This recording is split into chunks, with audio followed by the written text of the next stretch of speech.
Assalamualaikum warahmatullahi wabarakatuh. Perkenalkan, nama saya Rahmat Hidayat. Saya dari HI 21A, jurusan Hubungan Internasional. Saya akan menjelaskan tentang perspektif kesenjangan dalam global.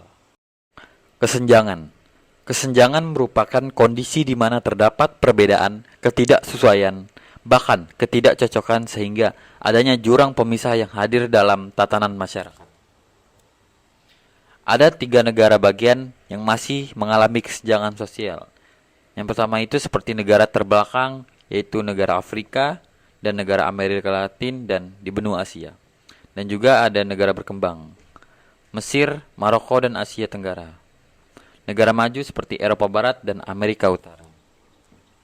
Bentuk kesenjangan mempunyai 3 aspek. Yang pertama ini dari segi sosial. Tidak seimbangnya barang atau jasa kesempatan membuat kesenjangan itu semakin meningkat. Dari segi ekonomi, orang dengan status perekonomian yang baik akan memiliki status yang baik. Sebaliknya dengan ekonomi yang buruk akan menjadikan dia menjadi yang buruk.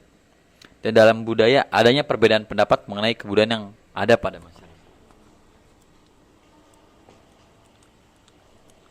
Kesenjangan global. Ketimpangan terutama tumbuh paling pesat di Rusia, India, dan Cina dan negara-negara di mana ketimpangan sudah lama ditenggarai. Eropa adalah wilayah yang paling tidak pernah merasakan ketimpangan di dunia setelah mengalami sedikit peningkatan dalam ketimpangan di paruh bawah tabel terdapat Afrika, Sahara, Brazil, dan India. Timur Tengah barangkali adalah kawasan yang paling timpang, di mana 10% teratas penerima penghasilan terus-menerus meraih lebih dari 60% dari pendapatan negaranya itu sendiri.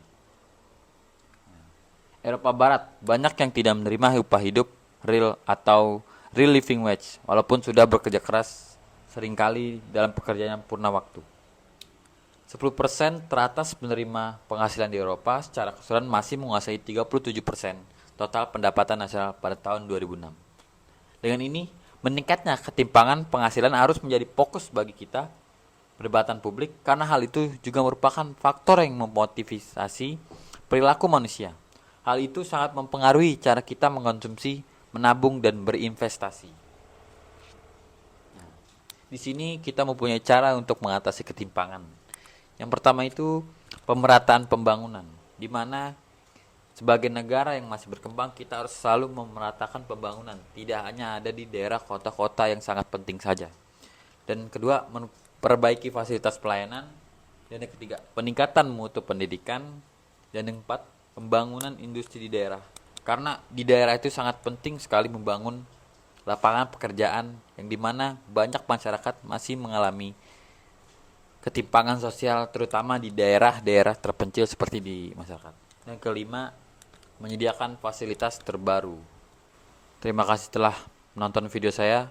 Kurang lebihnya mohon maaf. Assalamualaikum warahmatullahi wabarakatuh.